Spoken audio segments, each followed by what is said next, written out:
Hello, my name is Mrs. Dobrinsky. I'm the library media specialist at the Seville Middle School. Today we'll be talking about the summer reading for incoming 8th grade students. The goal of the Seville Middle School summer reading program is to provide independent practice of reading comprehension skills and to foster a lifelong love of reading for our students. The focus for the 8th grade titles are characters that grow. As you read, you're encouraged to complete the bookmark on page 3 of the packet.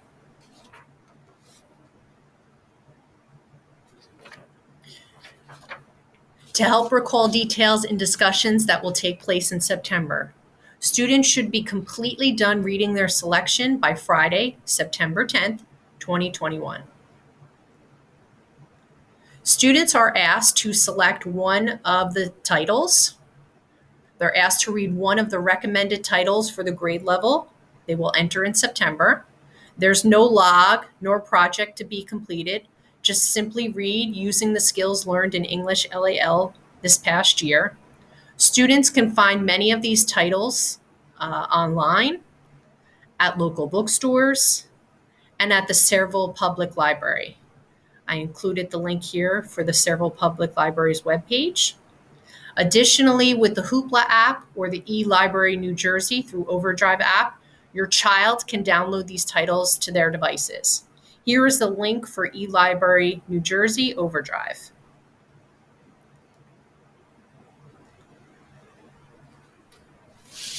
Okay, here are the selections for this year for incoming grade 8 students, Character Growth and Evolution. Whatever Happened to Janie by Carolyn Cooney. Rumblefish by Essie Hinton. Gone, Michael Grant. The Boy at the Top of the Mountain. Harbor Me. See You in the Cosmos. Those are our fiction selections. And our nonfiction selections, We Beat the Streets and In Their Shoes. Okay, now I'm going to do a little book talks to kind of give you a preview of the books to see which one you are interested in and which one you would like to select. I'm going to start with Whatever Happened to Janie. So Whatever Happened to Janie is the follow-up by Carolyn Cooney to The Girl with the Face on the Milk Carton.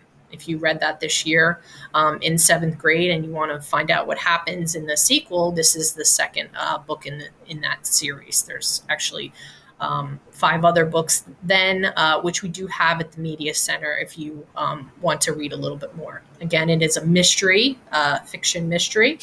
Janie Johnson in the first book, The Face on the Milk Carton, was looking at a milk carton and while she was drinking her milk, and she saw a picture of an ordinary little girl, and then she is overcome with this recognition or the shock that she realizes that that face on the milk carton is actually her.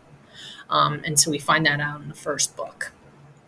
This is the second book, so this is what happens after to Janie. All right, so with the mystery of her kidnapping unraveling, Janie's story continues, but the nightmare is not over. No one can bring back or relive those 12 years. So she can't get those 12 years back of her life. And she goes to live with the Spring family, which is her biological family. And the Spring family wants justice. But who is to blame? We're trying to figure out who's really at fault here. Her family is not something that she's really adjusting to, her new family. You know, she kind of wants to go back to her old life, being Janie Johnson. The Johnsons know that they must, uphold the court's decision to have her live with her biological family, the Spring family. But it's difficult because, they are attached to this child for 12 years. They've had this child and thought that it was their actual grandchild. But we find out more about the previous story about the kidnapping. Is she Janie Johnson? Is she Jamie Spring? Who is she? Certainly there's, enough of this story to kind of keep you held. And it's definitely a thriller, a mystery to figure out what happened. Can Janie fit into this family who was actually her biological family? I would say if you read The Face on the Milk Carton and enjoyed it, this might be a great pick for the summer reading. Whatever Happened to Janie by Carolyn Cooney. Our next selection is Rumblefish by S.E. Hinton. S.E. Hinton is the author of The Outsiders, which is a very popular book that we read in seventh grade. Many students have read it in seventh grade. So if you like The Outsiders and you like S.E. Hinton and her writing, you may want to pick up Rumblefish. It is not that long. It's about 100 plus pages, so it will definitely be a quick read. It will grab your attention. Many times when students read The Outsiders, they look for other books by S.E. Hinton, and this is usually one of the first ones that they will pick up, so it would be a great choice for summer reading. Rusty James is the main character. He's, the toughest guy in the group of his friends. He hangs out at this place called Benny's where he shoots pool, and he enjoys, kind of keeping up this tough guy reputation. What he wants most of all is to be like his older brother. And his older brother is notorious in town. He's known as Motorcycle Boy. So, you know how in The Outsiders we have Pony Boy and Soda Pop.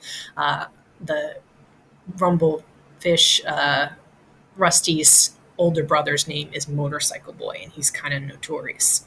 He wants to stay calm, but, when things get dangerous, he tends to be in these situations that kind of get him into trouble. Rusty isn't, doesn't do too well in school. He has a tough home life. His father's an alcoholic. His mother abandoned them. So he relies really on his strength and his fists to kind of solve things rather than, thinking it out and calmly kind of stepping back and thinking about things before he reacts to it. Rusty James is, his relationship with his brother is a big pull in the book. And, he wants to have a relationship with Motorcycle Boy, but it doesn't come easy.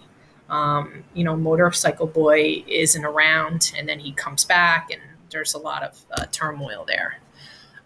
So if you like The Outsiders, I think Rumblefish would be a good selection for you for summer reading by S.E. Hinton. All right, the next selection is a fiction, science fiction, dystopian fiction called Gone. It is the first book in the Gone series. We do have the rest of the books in the series. So many times if students do read Gone over the summer, if they select it as their summer reading choice, they will come into the Library Media Center in the fall and ask for the follow-up books. So we do have them if you're interested in reading series.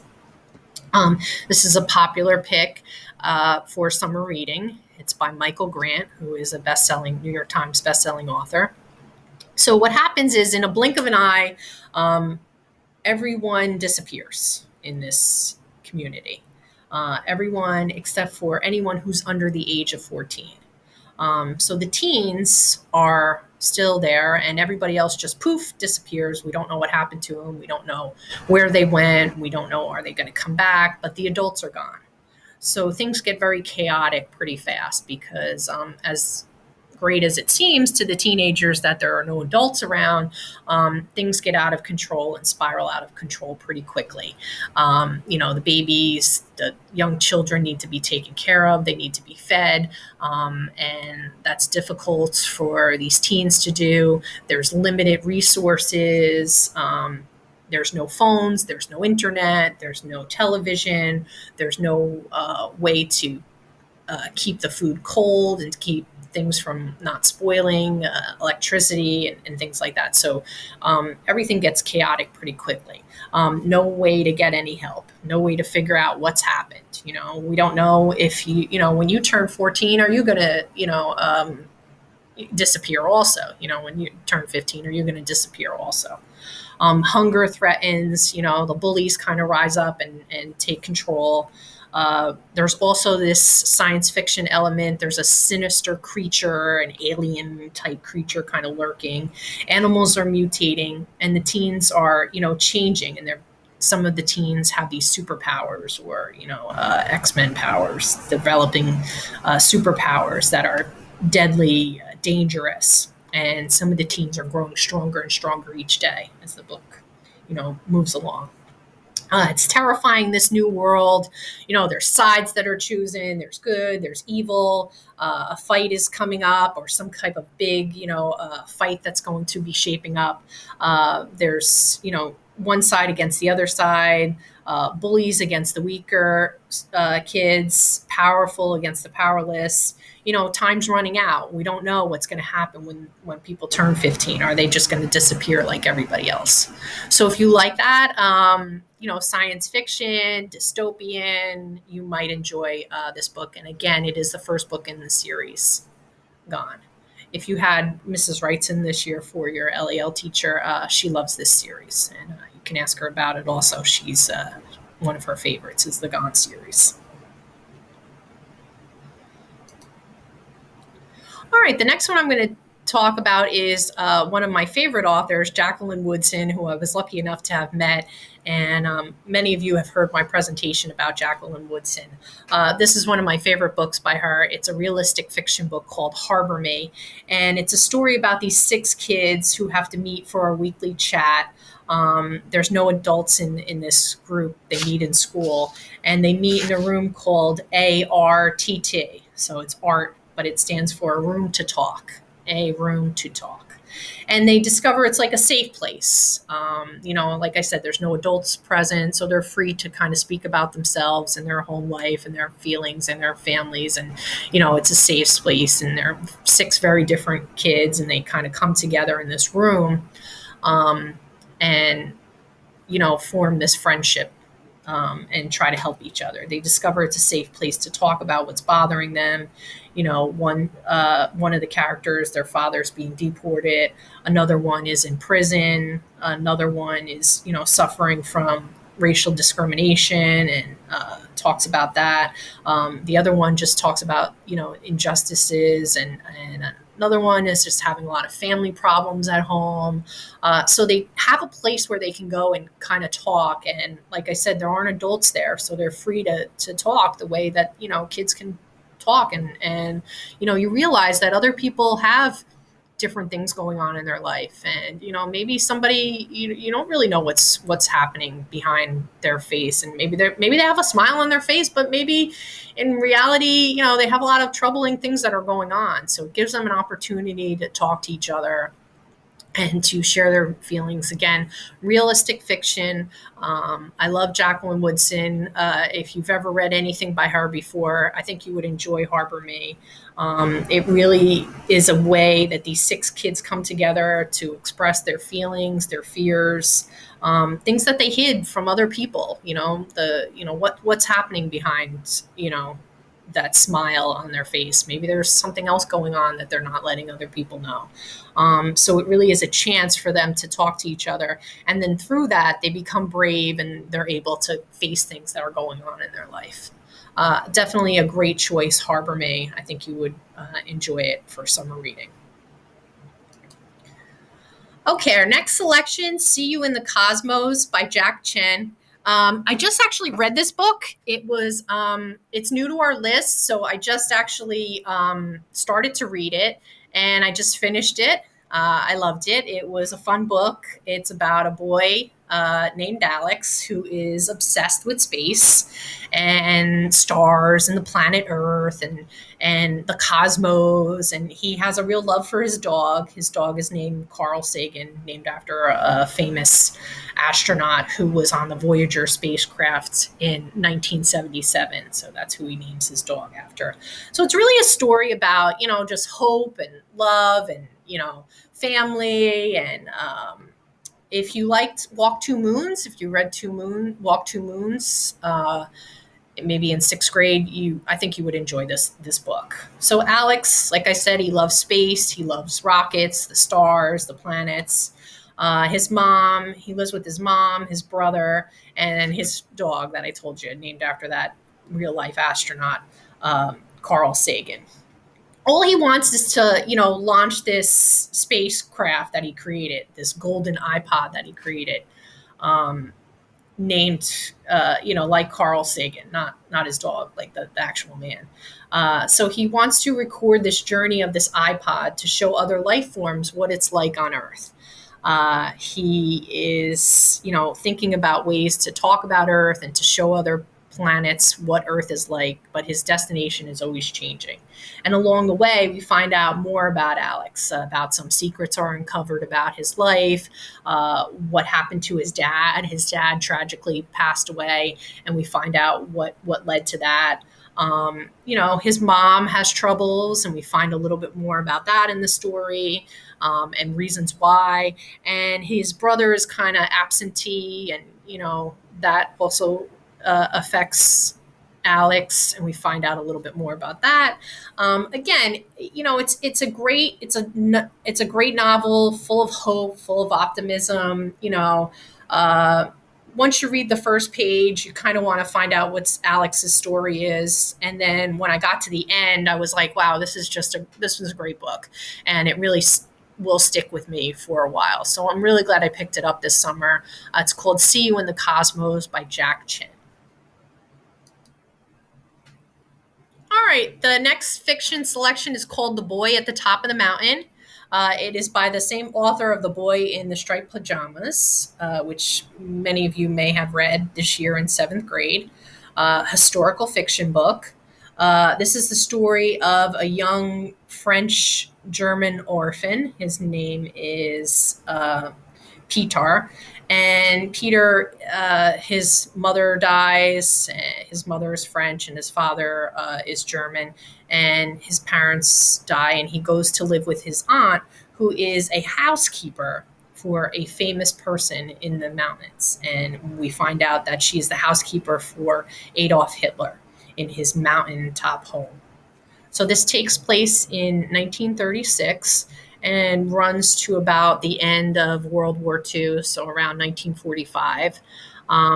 Peter is very devoted to Hitler when he is living there. He is influenced by him, and he becomes part of the Young Nazi Party. And he doesn't really realize all the horror and horrible things that are going on, that Hitler, and that will happen under the Nazi reign. But he's very influenced by Adolf Hitler. He looks to him as a father figure. He has a Jewish friend who, in the beginning of the story, is one of his best friends. And then as the story goes on, he's not friends with that person anymore because he is Jewish, which is very sad. And just how this young boy is influenced, and becomes really just, he starts out as this kind 7-year-old child in the beginning of the story, and then he turns into almost, this bully. The story is very emotional. It will definitely give you something to think about. There's one scene where Hitler is spreading out the blueprints for one of the concentration camps. And, Peter does not know that that's what it's going to be, one of those death camps. But he talks about putting these showers in and having no water connecting to the showers. So it's a very strong part of the book, and it kind of looks at this young boy who's influenced by this man who we know as doing these horrific things. So definitely an emotional read. A lot of things to talk about, a lot of things to think about when you're reading this book. Again, if you like The Boy in the Striped Pajamas, this might be one that you would want to select. It's called The Boy at the Top of the Mountain. All right, our two nonfiction selections are We Beat the Street and In Their Shoes. We Beat the Street is based on a book called The Pact, where three friends, Ramek, George, and Samson, made this pact as childhood friends to kind of stay out of trouble and, help each other and try to stay away from things that could tend to draw them into a path that was not a good path. They're growing up in Newark, New Jersey, the rough streets of Newark, New Jersey. And they could easily, follow their friends as far as drug dealing and being in a gang and, ending up in prison. But they make this pact while they're in school that they're going to graduate high school, which is an accomplishment for that area. And then not only are they going to graduate high school, but they're going to go to college, and then eventually they're going to go to medical school and they're going to become doctors, and they do succeed, and it's their story. It's nonfiction, so it's true, but it reads like fiction. So they make this pact to get into medical school, dental school. One of them becomes a dentist, and they really stick to it. But it's their journey along the way of how difficult it is to keep that pact, to stay away from drugs and to stay away from the gang violence and to stay away from the, being in prison. It takes a lot of determination, and they need the support and the friendship from each other. So if you would like to read a nonfiction selection, one of my favorites, it's called We Beat the Street, How a Friendship Pact Led to Success. The last nonfiction selection is In Their Shoes, Extraordinary Women Describe Their Amazing Careers. So each chapter is a different woman, and it tells her story about her career. There's an author, there's an engineer, there's a librarian, there is an artist, and it tells a little bit about their career through their eyes, what they needed as far as schooling, what they needed as far as experience, internships, resumes, different things as far as salary and what you would need if it was a certain job that needed a certain uniform or needed certain classes or things that you needed to do for the job. So it breaks it down for each of the different women and their careers. So it's called In Their Shoes by Deborah Reber, and that may be a choice for you if you like to read nonfiction. All right, so those are our selections for incoming grade 8 students, character growth. If you have any questions, please email me, Lorianne Dobrinsky at CervalK12.net. Stay safe, stay healthy, keep on reading, and have a great summer. I'll see you soon. Bye.